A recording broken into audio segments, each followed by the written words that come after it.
বলছি আমি মোবাইলে নিয়ে তাও তোদের বিশেষ হয়ে না না। এই কালু, তুই কোথায় যাচ্ছিস? পায়খানা চাপিছে, বাথরুমে যাচ্ছি। ওই সব পাগল ভাগলে হবে না, আগে মোবাইল পাবো তারপরে কে যাবি। এই সোহেল, টনি আসছে? হ্যাঁ হ্যাঁ আসছে।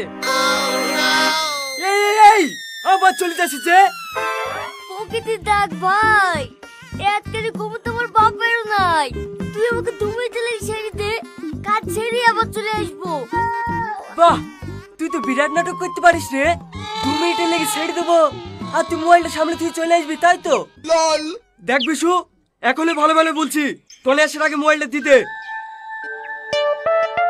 এই আসিন, এটা টনি চলে এসছে। চ চ। ছেড়ে দে ভাই, ছেড়ে দে, না হয় প্যান্ট হয়ে যাবে।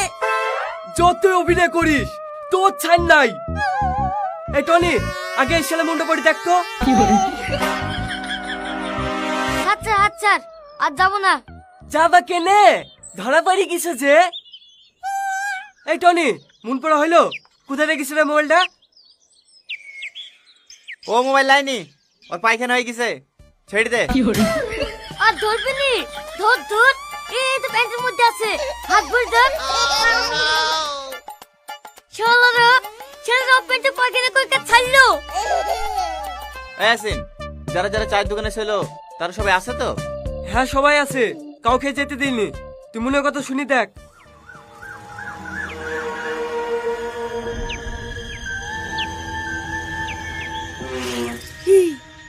সত্যি সত্যি পুরো কথা শুনতে পাই। নাম তো পড়, নাহলে ধরে ফেলবে।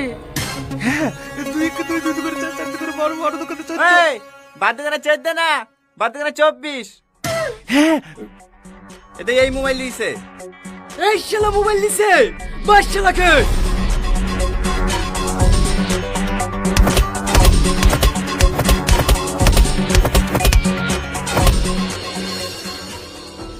ভাই, এবার তাহলে মেয়েকে ডাকি। 1 মিনিট।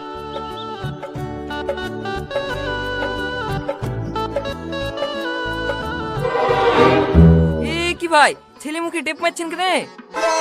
ও কথা পরে শুনেন, আপনার আমার বাড়ি ঘর দেখে এসছেন? হ্যাঁ দেখি এসছি। ছেলের সাথে কথাবার্তা বললেন, ছেলে নিশ্চয় বুবা না? না না, বুবা কেন হইতে যাবে? ব্যাস, তাহলে এবার মেয়েকে ডাকেন। আমাদের পছন্দ হলে একবারে দিন খান ঠিক করে আশীর্বাদ করে বাড়ি যাবো। আচ্ছা ঠিক আছে। এই সোহেল, জাবড়ি খেলে আসতে বল। ঠিক আছে বড়াব্বা। লেন ভাই, বসি কেন, চা মিষ্টি গুলা খেলেন?